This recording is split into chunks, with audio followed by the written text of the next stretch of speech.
मेघा वर्मा। सिने आजकल न्यूज में आपका स्वागत है। बुलेटिन का रुख करते हैं कुछ खास खबरों के। रामचरित मानस का जो निर्माण किया, वाल्मीकि जी का रामायण, मैं अभी संदेश रामायण तो था ही, सारी बातें उसमें भी कही गई थी, लेकिन वो जनसाधारण की भाषा नहीं बनी। हमारे तुलसी बाबा ने जो 7 कांडों में रामचरितमानस का निर्माण किया, तो प्रत्येक कांड के जो मंगलाचरण उन्होंने लिखा है वो संस्कृत में ही लिखा। तो उनकी संस्कृत पढ़ने से ऐसा लगता कि नहीं हमारे संस्कृत पर विशेषकर तुलसी बाबा ने वो भी संस्कृत जानते थे, तो लेकिन इसके बावजूद उन्होंने हिंदी का संस्कृत पर क्या चर्चा चल रहा है।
होना चाहिए। गीत संगीत पर सरकार की नजर नहीं थी, लेकिन मैं खुद यहाँ पर हूँ, बजेंद्र कुमार मिश्र जी एज ए संगीत शिक्षक जो आपके विद्यालय में मैं सामने हूँ, तो काम भी तो हो ही नहीं, लेकिन इसमें क्या है कि समाज को समाज जो आगे आएगा तो निश्चित रूप से किसी भी भाषा हो या कोई परंपरा हो या संस्कृति में कोई भी बात हो, अच्छी बात हो, उसको आगे की ओर लाया जा सकता है।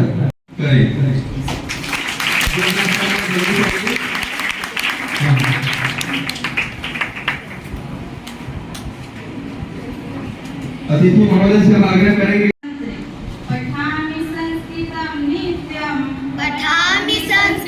नित्यं वदामि संस्कृतं सदा ध्यायामि संस्कृतं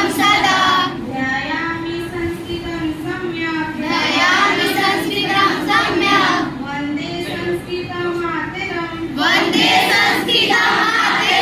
संस्कृतस्य प्रसाराय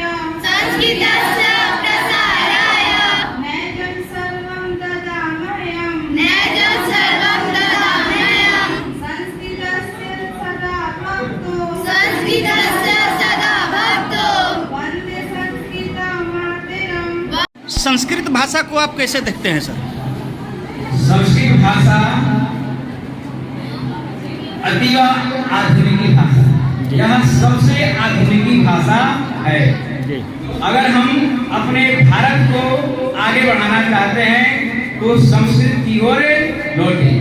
जैसे हमारे आज से पूर्व से दयानंद स्वामी ने कहा है वेदों की ओर लौटो, वैसे ही हम कहते हैं संस्कृत की ओर लौटो जी। अगर आप संस्कृत की ओर लौटेंगे तो आप भारत के साहित्यों को जानेंगे, भारत के शास्त्रों को जानेंगे, भारत की अस्मिताओं को जानेंगे, भारत के स्थानों के बारे में जानेंगे, तब आपको सब भी गौरव होगा। आप ये बताइए सर, ये लोगों का कहना है, कई जगह हमने पढ़ा भी है कि संस्कृत सबसे प्राचीन भाषा है, इसको मतलब सुमधुर स्वर में गाया जा सकता है। 2796 भाषाओं की जननी है ये संस्कृत। इससे मतलब कई भाषा की उत्पत्ति हुई है। फिर भी संस्कृत अपने बिहार में ये इसका कोई अस्तित्व नहीं रह गया है, क्या कहेंगे आप? सर, मैं एक स्पष्ट स्वरों में कहना चाहूँगा कि भारतवर्ष में हर विषय वस्तु को राजनीति की दृष्टि से देखी जाती है। जब तक राजनीति का ये उपनेत्र चश्मा नहीं हटाएंगे तब तक हम वास्तविकता से दूर होंगे। अगर हमें राजनीतिकरण से हट करके सोचेंगे तो हर भारतीयों के जनमानस में संस्कृत बसता है। आप छात्र छात्राओं को क्या संदेश देना चाहेंगे संस्कृत के विषय में?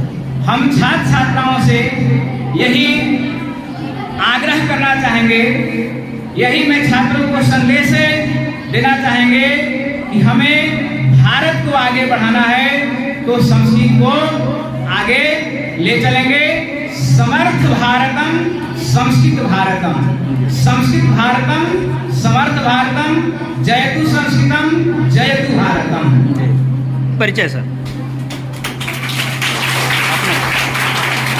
मेरा परिचय डॉक्टर शशि रंजन पांडे, मैं दिल्ली संस्कृत विश्वविद्यालय से पढ़ाई किया हूँ, अभी यहाँ शिक्षक के रूप में कार्यरत हूँ। ठीक। संस्कृत भाषा को आप अपने दृष्टि में कैसे देखते हैं?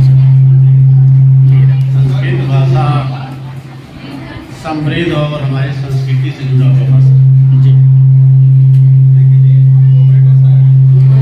जी। तो क्या आप ये संस्कृत से संस्कार भी बनता है, बिगड़ता है, तो क्या कहेंगे ये संस्कृत को समृद्ध बनाने के लिए हमें और क्या प्रयास करना चाहिए?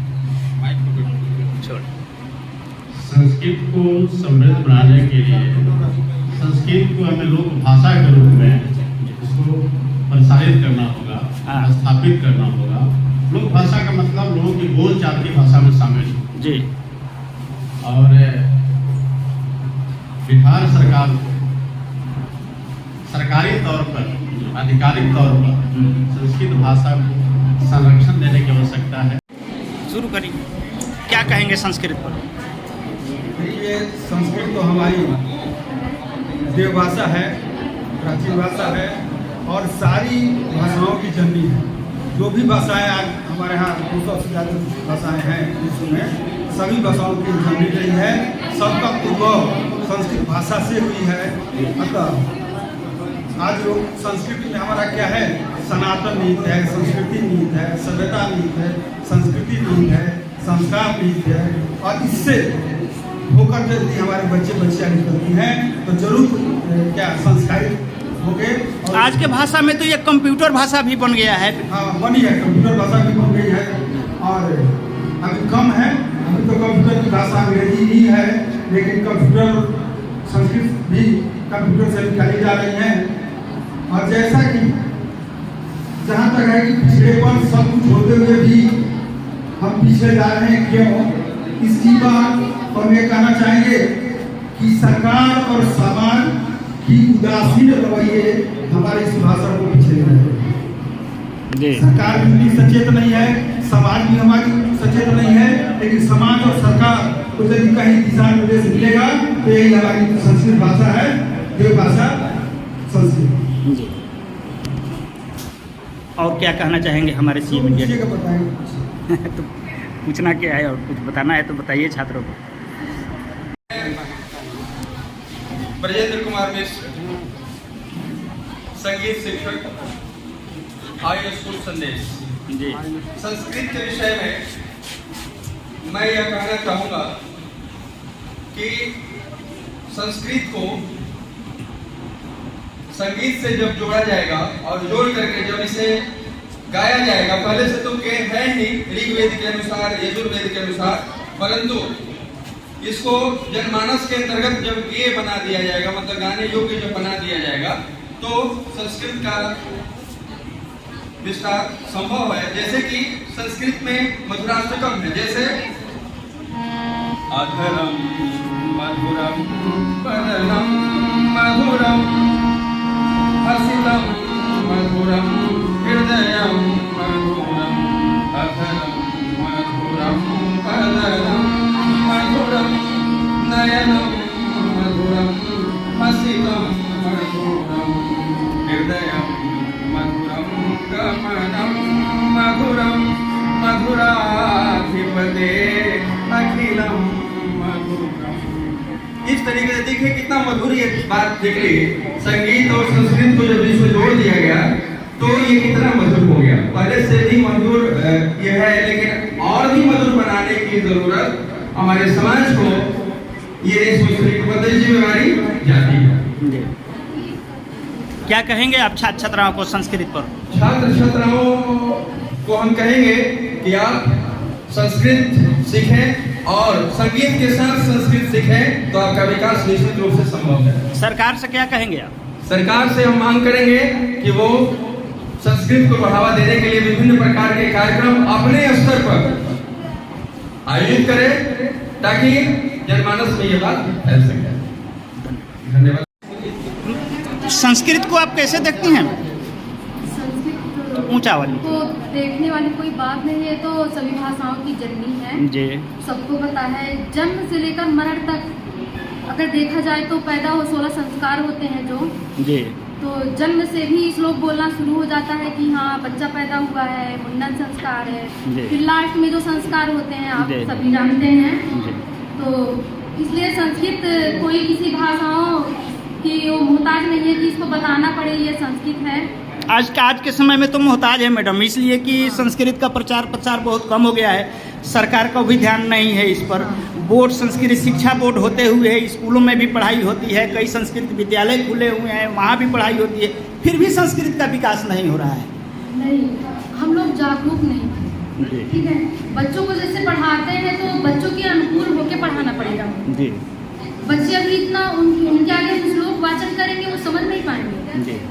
उनको अगर एक शब्द बोल रहे हैं बाला, बाला मीन्स क्या होता है?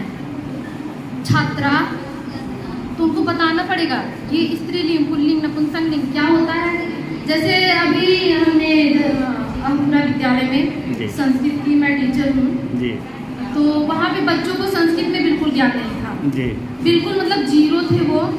तो वो बच्चे कतराते थे हमसे पढ़ने के लिए। तो मुझे रात दिन मुझे सोचना पड़ा कि बच्चों को हम कैसे पढ़ाएं कि ये संस्कृत में इनकी जो है रुचि बढ़े। जी। तो हमने स्टार्ट किया, अच्छा ये बच्चे बताओ आप, उनको हमने संख्या का ज्ञान कराया। जी। आज हमारे क्लास में कितने बच्चे हैं संस्कृत में बताओ? तो बच्चे बताते एकादश, द्वादश। आज उन लोगों को 1 से 100 तक गिनती याद है। बहुत प्रसन्न है वो लोग। जी। जिस दिन हम नहीं जाते हैं, आज ममता मैम नहीं आई हैं, मुझे अच्छा नहीं लगता है। मतलब बच्चों को बच्चे की भावनाएं समझ के तब हम पढ़ाएंगे तभी वो समझ पाएंगे। जी। और मेन चीज है, जितने संस्कृत के टीचर हुए हैं बिहार में, वैसे हम आपको बता दूं हम यूपी से हूँ। तो मुझे एक बार थोड़ा घबराहट हुई थी कि बिहार में चल के मैं कैसे पढ़ाऊंगी बच्चों को, लेकिन यहाँ आके मुझे इतना अच्छा लगा, इतना अच्छा लगा कि हम बता नहीं सकते हैं। और जब कभी रविवार आता है तो मुझे अच्छा नहीं लगता है कि घर पे बैठी रहूं। मैं सोचती हूँ कि कोई बच्चा मुझे मिल जाए तो मैं उसे बताऊं। तो बच्चे जो है, एक चीज है जैसे संस्कृत बताने, संस्कृत में जो शब्द होते हैं, जैसे इंग्लिश में जो शब्द होते हैं वो 26 अक्षर है, लेकिन संस्कृत में बताने के लिए अक्षरों की कमी नहीं होती है। इंग्लिश में है बस 26 अक्षर से उनको ज्ञान दिया जाता है, लेकिन हमारे संस्कृत में ऐसा नहीं है। तो ज्यादा हम क्या कहेंगे छात्र छात्राओं को? हाँ, छात्र छात्राओं को ये कहेंगे कि वो नियम से पढ़ें, जितना बताया जाए टीचरों के द्वारा। अगर वो खास करके संस्कृत के या किसी भी विषय के, मैं अवहेलना नहीं करना चाहती हूँ, लेकिन अगर संस्कृत नहीं आती है, थोड़ा कठिन लगती है, तो जो संस्कृत के टीचर जो बताते हैं, जो पढ़ाते हैं, बस उसी को आप अनुसरण करेंगे। बिहार में संस्कृत उपेक्षित है, सरकार को क्या संदेश देंगे? सरकार को मैं यही कहना चाहूँगी, उनसे अनुरोध है, विनम्र निवेदन है कि जो एक कार्यक्रम छोटे बड़े संस्कृत में होते रहते हैं, इसको अवश्य करवाएं। और जहाँ तक कोशिश करें कि इसको एक मतलब बहुत ही अनिवार्य रखें। जैसे कोई कार्यक्रम है, स्पीच बच्चे देते हैं, भाषण देते हैं, तो अधिकतर देते हैं हिंदी या इंग्लिश में। तो ऐसा नहीं होना चाहिए। हम सभी शिक्षकों को ये समझना चाहिए कि उनको जो है संस्कृत में संभाषण या भाषण करने के लिए उनको तैयार किया जाए। जी, धन्यवाद। अपनी वाणी को विराम देना चाहूंगी, बच्चों से मैं कहना चाहती हूँ जी। एसाम न विद्या न तपो न दानम ज्ञानम न शीलम गुरो न धर्मा ते मृत लोके भूमि भारभूता मनुष्य रूपेण शरन्ति। इसका मैं हिंदी में आपको बता देती हूँ। एसाम न विद्या,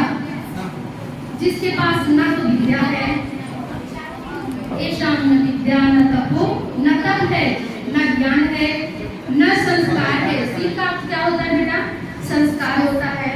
न सील है न ज्ञान है, तो मृतलोक का अर्थ हो गया इस धरती पे, इस मृतलोक में मनुष्य के रूप में होते हुए भी वो क्या है? मृगा का अर्थ से होता है हिरण, लेकिन यहाँ हिरण से तात्पर्य नहीं है, यहाँ पे हो जाता है पशु। जिसके पास ये गुण नहीं होते हैं वो किसके समान होते हैं? पशु के समान होते हैं। तो आप लोग वादा करिए कि हाँ हम सब चीज सीखेंगे, जरूर सीखेंगे। और मैं कोशिश करूंगी कभी कभी मैं आऊंगी जरूर इस विद्यालय में, ठीक है? तो पढ़ना चाहेंगे आप ना?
इस बुलेटिन में फिलहाल इतना ही। आप देखते रहिए सिने आजकल न्यूज। नमस्कार।